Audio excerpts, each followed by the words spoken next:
Hello ನಮಸ್ತೆ, welcome to my channel. ಇವತ್ತು ನಾನು ಮಾತಾಡೋಕೆ ಹೊರಟಿರೋ ಟಾಪಿಕ್ ಬಂದು ಅಸಿಡಿಟಿ, ಮೀನ್ಸ್ ಗ್ಯಾಸ್ಟ್ರಿಕ್ ಅಂದರೆ ಏನು, ಹೇಗೆ ಬರುತ್ತೆ, ಅದು ಬಂದಾಗ ಮನೇಲೇ ಏನು ಟ್ರೀಟ್ಮೆಂಟ್ ತೊಗೊಂಡ್ರೆ ಕಮ್ಮಿ ಆಗುತ್ತೆ ಅನ್ನೋದ್ರ ಮಧ್ಯೆ ಇವತ್ತು ಮಾತಾಡೋಕೆ ಹೋಗ್ತಿದ್ವಿ. ಅಸಿಡಿಟಿ ಹೆಂಗೆ ಬರುತ್ತೆ? ಹುಟ್ಟಿದ ಮಕ್ಕಳಿಂದ ಸಾಯ್ತಾ ಇರೋ ತಾತನವ್ರಿಗೂ ಗ್ಯಾಸ್ಟ್ರೈಟಿಸ್ ಇರುತ್ತೆ. ಈವನ್ ಮನೇಲಿರೋ ಎಲ್ರಿಗೂ ಪ್ರತಿಯೊಬ್ಬರಿಗೂ ಗ್ಯಾಸ್ಟ್ರಿಕ್ ಅನ್ನೋದು ಕಾಮನ್ ಆಗಿಬಿಟ್ಟಿರುತ್ತೆ. ಸೊ ಏನಿಂದ ಬರುತ್ತಿದ್ದು? ಕೆಲವ್ರು ಅನ್ಕೊತಾರೆ, ನಾನು ಔಟ್ಸೈಡ್ ಏನೂ ಫುಡ್ ತಿನ್ನೋದಿಲ್ಲ, ನಾನು ಲಿಮಿಟಾಗೆ ಊಟ ಮಾಡ್ತಾಯಿದ್ದೀನಿ, ಆದರೂ ನನಗೆ ಅಸಿಡಿಟಿ ಆಗ್ತಿದೆ. ಯಾಕೆ ಆಗ್ತಿದೆ ಅಂತಂದರೆ ಮನೇಲಿ ತಿನ್ನೋಂಥ ಪದಾರ್ಥದಲ್ಲೇ ಗ್ಯಾಸ್ಟ್ರಿಕ್ ಅನ್ನೋದು ಬಂದ್ಬಿಡುತ್ತೆ. ಏನೇನು ಆ ಪದಾರ್ಥಗಳು? ಎಕ್ಸಾಂಪಲ್ ಸ್ವಲ್ಪ ಹೇಳಬೇಕು ಅಂತಂದರೆ ಕಾಳು ಕಡ್ಡಿ. ಯಾವುವು ಎಕ್ಸಾಂಪಲ್ಗೆ ಹೇಳಬೇಕು ಅಂತಂದರೆ ಅಲಸಂದೆ ಕಾಳಾಗಿರ್ಬೋದು, ಮತ್ತು ಉದ್ದಿನ ಬೇಳೆ ಆಗಿರ್ಬೋದು. ಇವೆಲ್ಲನೂ ಡೈಜೆಷನ್ ಆಗಲ್ಲ, ಮತ್ತು ಹೊಟ್ಟೆ ಉಬ್ಬರ ಬರೋಕ್ಕೂ ಸಮೇತ ಅವೇ ಕಾರಣ ಆಗುತ್ತೆ. ಯಾಕಂದರೆ ಅದ್ರ ಮೇಲ್ಗಡೆ ಒಟ್ಟಿರುತ್ತೆ.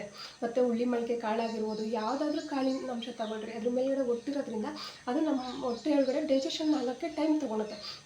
ಹಂಗಾಗ್ಬಿಟ್ಟು ಕೆಲವರಿಗೆ ಕಾಳಿನ ಪದಾರ್ಥ ಏನಾದರೂ ತಿಂದಿದ ತಕ್ಷಣವೇ ಇಮಿಡಿಯೇಟು ಅಸಿಡಿಟಿ ಜಾಸ್ತಿ ಆಗಿದೆ, ಹೊಟ್ಟೆ ಉಬ್ಬರ ಬಂದಂಗೆ ಆಗ್ತಿದೆ, ಹೊಟ್ಟೆ ಉರಿತಿದೆ ಅಂತ ಹೇಳ್ತಾರೆ. ಸೊ ಅದನ್ನು ಸ್ವಲ್ಪ ಅವಾಯ್ಡ್ ಮಾಡಿ. ತಿನ್ನಲೇಬೇಡಿ ಅಂತಲ್ಲ, ತಿಂದಿದ ತಕ್ಕನಾಗೆ ಮತ್ತೆ ಮನೇಲಿ ಏನು ಮಾಡಬೇಕು, ಆ ರೆಮಿಗಳನ್ನ ಮಾಡಬೇಕು.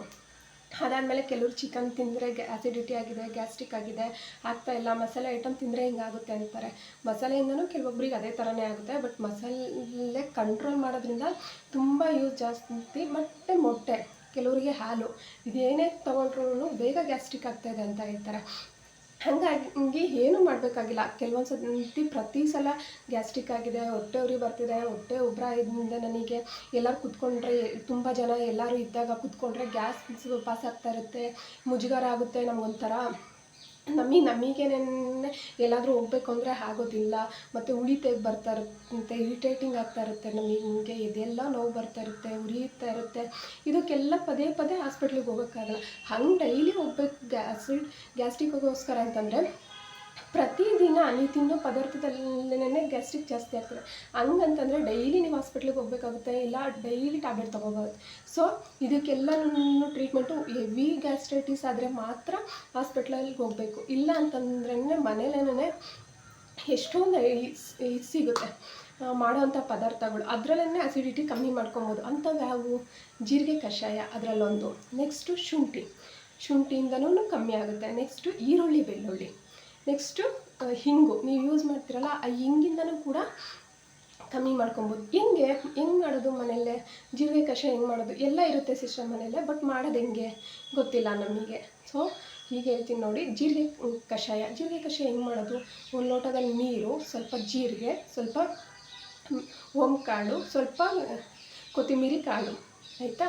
ಅದಿಷ್ಟನ್ನು ಸ್ವಲ್ಪ ಕುಟ್ಬಿಟ್ಟು ಸ್ವಲ್ಪ ಹೊತ್ತು ನೀರಲ್ಲಿ ಮಳ್ಳಕ್ಕೆ ಬಿಡಬೇಕು. ಏನೇಳಿ ನೀರಲ್ಲಿ ಮಳ್ಳಕ್ಕೆ ಬಿಡಬೇಕು. ಮರಳಿ ಒಂದು 2 ನಿಮಿಷ 3 ನಿಮಿಷ ಆದಮೇಲೆ ತಗೊಂಡು ಅದನ್ನು ಡೈಲಿನಾದರೂ ಕುಡಿಬೋದು, ಇಲ್ಲ ಓವರ್ ಗ್ಯಾಸ್ಟ್ರೈಟಿಸ್ ಆಗಿದೆ ಅಂತಾಗಾದರೂ ತೊಗೋಬೋದು. ಈ ವಿತಿನ್ 5 ಮಿನಿಟ್ಸಲ್ಲಿ ರಿಲ್ಯಾಕ್ಸ್ ಆಗೋಗುತ್ತೆ. ಅದೊಂದು ಬಿಟ್ಟರೆ ಶುಂಠಿಯಿಂದ ತುಂಬ ಯೂಸಸ್ ಇದೆ. ಯಾಕಂತಂದರೆ ಅದನ್ನು ಡೈಲಿ ಯೂಸ್ ಮಾಡ್ತಾ ಇರ್ತೀರ, ಬಟ್ ಅದ್ರ ಬಗ್ಗೆ ಏನೂ ಗೊತ್ತಿರಲ್ಲ. ಶುಂಠಿ ಜಸ್ಟ್ ಏನಿಲ್ಲ, ಶುಂಠಿನ ಕುಟ್ಬಿಟ್ಟು ನೀರಲ್ಲಿ ಹಾಕ್ಕೊಂಡು ಅಥವಾ ಮಜ್ಜಿಗೆಯಲ್ಲಿ ಹಾಕ್ಕೊಂಡು ಕುಡಿದ್ರೆ ಸಾಕು. ಎಷ್ಟು ಅಸಿಡಿಟಿ ಕಮ್ಮಿ ಆಗುತ್ತೆ ಅಂದರೆ, ನೀವು ಡೈಲಿ ಕುಡಿಯೋದ್ರಿಂದ ಮೋಷನ್ ರಿಲ್ಯಾಕ್ಸ್ ಆಗುತ್ತೆ.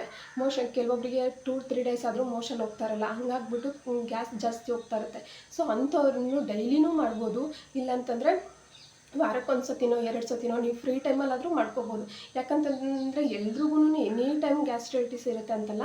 ಇವಾಗ ವೀಕ್ಲಿ ಹೆವಿ ಆದಾಗ ಮಾತ್ರ ಕೆಲವೊಬ್ರಿಗೆ ಆ ಥರ ಅನ್ನಿಸ್ತಿರುತ್ತೆ. ಸೊ ಹಂಗಾಗ್ಬಿಟ್ಟು ನಿಮಗೆ ಯಾವಾಗ ಜಾಸ್ತಿ ಆಗುತ್ತೋ ಹಾಗಾದರೂ ಟ್ರೈ ಮಾಡ್ಬೋದು. ಇಲ್ಲ ನಾವು ವೀಕ್ಲಿ 1-2 ಡೇಸು ಬರೋಕ್ಕಿಂತ ಮುಂಚೆನೇ ಮಾಡ್ಕೊಂಡಿದ್ರೆ ಕಂಟ್ರೋಲ್ ಆಗುತ್ತಲ್ವ ಅನ್ನೋರು ವೀಕ್ಲಿ 1-2 ಡೇಸ್ ಆ ಥರ ಮಾಡ್ಕೋಬೋದು. ಶುಂಠಿ ಕಷಾಯ ಮಾಡ್ಕೊಳ್ಳಿ, ಜೀರಿಗೆ ಕಷಾಯ ಮಾಡ್ಕೊಳ್ಳಿ, ಶುಂಠಿನ ನೆಜ್ಬಿಟ್ಟು ಆ ಥರ ಮಾಡಿದ್ರು ಮೋಷನ್ ಕ್ಲಿಯರ್ ಆಗುತ್ತೆ. ಅದು ಬಿಟ್ಟರೆ ಈರುಳ್ಳಿ ಬೆಳ್ಳುಳ್ಳಿ ಅಂತಂದರೆ ಡೈಲಿ ಯೂಸ್ ಮಾಡ್ತಾ ಇರ್ತೀರ, ಎಲ್ಲ ಅಡುಗೆಗೆಲ್ಲ ಹಾಕ್ತಿರ್ತೀರ. ಆದರೆ ಅದರಲ್ಲಿ ಏನು ಯೂಸ್ ಇದೆ? ಅದನ್ನು ಡೈಲಿ ಯೂಸ್ ಮಾಡ್ತಿರ್ತೀವಲ್ಲ ಅಂತ ಕೇಳ್ಬೋದು. ಬಟ್ ಏನಂದರೆ ನೀವು ಮಾಡ್ತಾ ಇರ್ತೀರ, ಬಟ್ ಅದನ್ನು ಹೇಗೆ ಮಾಡ್ಕೋಬೇಕು ಅನ್ನೋದನ್ನ ಗೊತ್ತಿರಲ್ಲ. ಶುಂಠಿ ಬೆಳ್ಳುಳ್ಳಿ ಏನಿಲ್ಲ, ಜಸ್ಟ್ ಅದನ್ನು ಒಂದು ಸ್ವಲ್ಪ ತೊಗೊಂಡು ಚೆನ್ನಾಗಿ ಜಜ್ಜಿಬಿಟ್ಟು ಮಜ್ಜಿಗೆಯಲ್ಲಿ ಹಾಕೊಂಡು ನೈಟ್ ಮಲ್ಕೊಳೋಕ್ಕಿಂತ ಮುಂಚೆ 1 ಗ್ಲಾಸು ಮಜ್ಜಿಗೆಯಲ್ಲಿ ಹಾಕೊಂಡು ಕುಡೀರಿ. ಎಷ್ಟು ರಿಲ್ಯಾಕ್ಸ್ ಆಗುತ್ತೆ ಅಂತಂದರೆ ವಿತಿನ್ ಒಂದು 10 ಮಿನಿಟ್ಸಲ್ಲೇ ನಿಮಗೆ ಗೊತ್ತಾಗೋಗುತ್ತೆ. ಅಥವಾ ತುಂಬ ಹೆವಿ ಇದೆ ಅನ್ನೋರು ಡೈಲಿ ತೊಗೊಳೋದ್ರಿಂದನೂ ಏನೂ ತೊಂದರೆ ಆಗೋಲ್ಲ. ಯಾಕಂದರೆ ಈರುಳ್ಳಿ ಬೆಳ್ಳುಳ್ಳಿ ಒಳ್ಳೆ ಆಂಟಿಬಯೋಟಿಕ್ಸ್ ಇದ್ದಂಗೆ, ಎಷ್ಟೇ ತೊಗೊಂಡ್ರೂ ರಿಯಾಕ್ಷನ್ಸ್ ಇರೋಲ್ಲ. ಸೊ ಹಂಗಾಗಿಂದ ಅದರಿಂದ ಯೂಸಸ್ ಜಾಸ್ತಿ. ಇನ್ನೊಂದು ಬಂದರೆ ಹಿಂಗು ಎಲ್ಲರೂ ಮನೆಯಲ್ಲೂ ಯೂಸ್ ಮಾಡ್ತಿರ್ತೀರ. ಅದು ತುಂಬಾ ಈಸಿ, ಬಟ್ ಎಲ್ಲರೂ ಮಾಡೋಕ್ಕಾಗಲ್ಲ. ಈ ಈರುಳ್ಳಿ ಬೆಳ್ಳುಳ್ಳಿ ಮೆಥಡ್ಸ್ ಎಲ್ಲ ಎಲ್ಲರೂ ಯೂಸ್ ಮಾಡ್ಬೋದು. ಬಟ್ ಹಿಂಗು ಹೆಂಗಪ್ಪ ಅಂತಂದರೆ ಹಿಂಗು ಒಂದು ಚಿಟಿಕೆ ಅಷ್ಟು ತೊಗೊಂಡು ತುಪ್ಪದಲ್ಲಿ ಸ್ವಲ್ಪ ಫ್ಲೇಮ್ ಮೂಡಲ್ಲಿ ಇಟ್ಕೊಂಡು ಇದು ಮಾಡಬೇಕು. ಅದನ್ನು ಸ್ವಲ್ಪ ಅದನ್ನು ಬೆಚ್ಚಗೆ ಮಾಡ್ಕೊಂಡಾದ್ಮೇಲೆ ಅದನ್ನು ತೆಗ್ದುಬಿಟ್ಟು ಮಜ್ಜಿಗೆ ಜೊತೆಯಲ್ಲಿ ಮಿಕ್ಸ್ ಮಾಡ್ಕೊಂಡು ಕುಡಿದ್ರೆ ರಿಲ್ಯಾಕ್ಸ್ ಆಗೋಗುತ್ತೆ. ನೀವು ಶುಂಠಿನ ಕುಟ್ಟಿ ಮತ್ತು ಮಜ್ಜಿಗೆಲೆಲ್ಲ ಹಾಕೊಂಡು ಕುಡಿಯೋಷ್ಟು ಟೈಮ್ ಇಲ್ಲ ಅಂದರೆ ಅಟ್ಲೀಸ್ಟ್ ಬಾಯಲ್ಲಾದರೂ ಹಾಕ್ಕೋಬೋದು, ಏನೂ ಆಗೋಲ್ಲ. ಶುಂಠಿಯಿಂದ ರಿಯಾಕ್ಷನ್ಸ್ ಎಲ್ಲನೂ ಏನಿರಲ್ಲ. ಕೆಲವರಿಗೆಲ್ಲನೂ ಮೋಷನ್ ಎಲ್ಲ ತುಂಬ ಕ್ಲಿಯರ್ ಆಗುತ್ತೆ ಶುಂಠಿಯಿಂದ. ಸೊ ಅಂಥವ್ರು ತುಂಬ ಗ್ಯಾಸ್ ಹೋಗ್ತಾಯಿದೆ ಅಥವಾ ತುಂಬಾ ಉಳಿತೆಗೆ ಬರ್ತಾಯಿದೆ, ಎದೆ ಉರಿಯುತ್ತೆ, ಎದೆ ಉಬ್ಬರ ಬರ್ತಾಯಿದೆ ಅನ್ನೋರು ಈ ಮೆಥಡ್ನ ಮನೆಯಲ್ಲೇ ಯೂಸ್ ಮಾಡ್ಕೋಬೋದು. ಅಥವಾ ಮನೆಯಲ್ಲೇ ಟ್ರೈ ಮಾಡಿ ನೋಡಿ. ನಿಮಗೆ ಸ್ವಲ್ಪ ಪರವಾಗಿಲ್ಲ ಕಮ್ಮಿ ಆಗಿದೆ ಅಂತಂದ್ರೇ ಬೇಕಾದ್ರೆ ಮತ್ತೆ ನೆಕ್ಸ್ಟ್ ಟೈಮ್ ಯೂಸ್ ಮಾಡಿ. ಯಾಕಂತಂದರೆ ಇದನ್ನು ಯೂಸ್ ಮಾಡ್ದಂಗೆ ಮೊದಲೇನೆ ಕಮೆಂಟ್ ಮಾಡೋಕ್ಕೆ ಹೋಗ್ಬೇಡಿ. ಇದರಿಂದ ನಿಮಗೆ ಯೂಸ್ ಆಗಿದೆ ಅಂತ ನಾನು ತಿಳ್ಕೊತೀನಿ. ಯೂಸ್ ಆಗಿದ್ರೆ ಪ್ಲೀಸ್ ಕಮೆಂಟ್ ಮಾಡಿ, ಸಬ್ಸ್ಕ್ರೈಬ್ ಮಾಡ್ಕೊಳ್ಳಿ. ನೆಕ್ಸ್ಟ್ ವೀಡಿಯೋ ಮಾಡೋಕ್ಕೆ ನನಗೆ ಯೂಸ್ ಆಗುತ್ತೆ. Thank you for all.